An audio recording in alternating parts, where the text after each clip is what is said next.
Assalamualaikum warahmatullahi wabarakatuh. Selamat pagi semuanya. Kali ini kita akan membahas masalah ketenagakerjaan di Indonesia. Yang pertama, pengertian segala sesuatu yang berkaitan dengan pekerja atau buruh, baik menyangkut hal-hal yang ada sebelum masa kerja, selama masa kerja maupun sesudah masa kerja.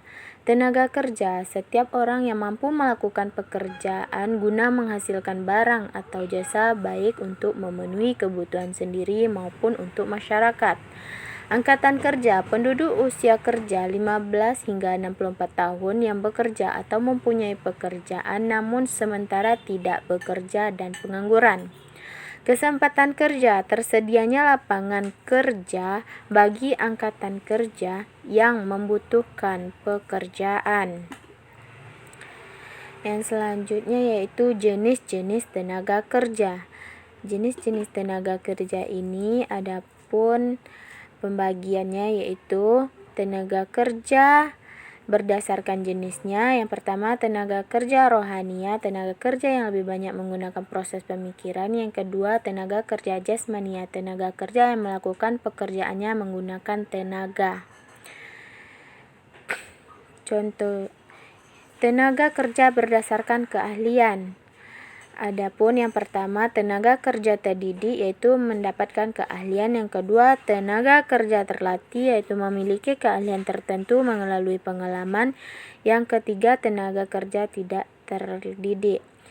Yang keempat yaitu masalah ketenagakerjaan. Masalah ketenagakerjaan yaitu adapun masalahnya yang terdapat di Indonesia. Yang pertama, tingkat pengangguran. 2. Jumlah angkatan kerja. 3. Tingkat pendidikan dan keterampilan. Adapun yang keempat yaitu penyebaran angkatan kerja tidak merata, perlindungan kesehatan tenaga kerja. Yang selanjutnya upaya meningkatkan kualitas tenaga kerja. Yang ada 2, pemerintah dengan mendirikan berbagai pusat pelatihan yang bertujuan untuk melatih orang menjadi manusia terampil. Yang kedua, pihak swasta bekerja sama dengan kampus. Yang ketiga, individu yaitu membekali diri dengan berbagai hal yang dikehendaki oleh perusahaan dan menanamkan jiwa wirausaha. Yang selanjutnya, poin selanjutnya, sistem upah. Sistem upah yang pertama yaitu permintaan dan penawaran tenaga kerja. Secara umum, tingkat upah dianalisis dengan hukum penawaran dan permintaan tenaga kerja. Jika penawaran lebih besar, maka tingkat upah akan besar pula. Yang keempat, kesempatan tenaga kerja dan penerimaan kerja. Ada kalanya pencari kerja memiliki posisi tawar yang tinggi mendapatkan tingkat upah yang tinggi. Yang ketiga, upah minimum. Di Indonesia, sistem upah yang berlakukan adalah dengan menggunakan dasar UMR dan UMP.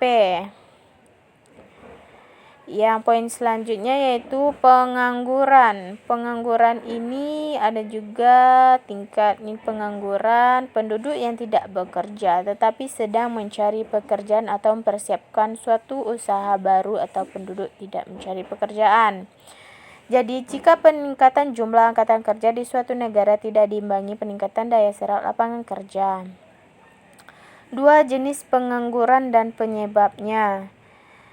Itu menurut faktor terjadinya dan menurut lama waktu kerjanya. Ada di sini yaitu pertama, pengangguran konjuks, pengangguran struktural, pengangguran friksional, dan pengangguran musiman.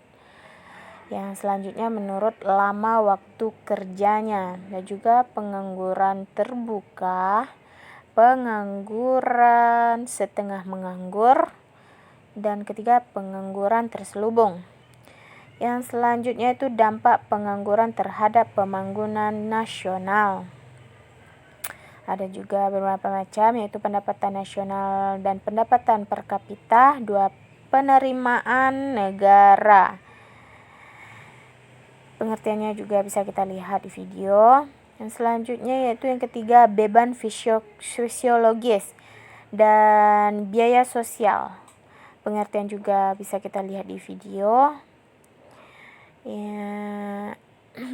Yang selanjutnya yaitu Cara mengatasi pengangguran. Cara mengatasi pengangguran ini juga ada beberapa macam, terbagi juga atas beberapa penganggurannya, itu pengangguran siklis, struktural, pengangguran friksional, dan pengangguran musiman.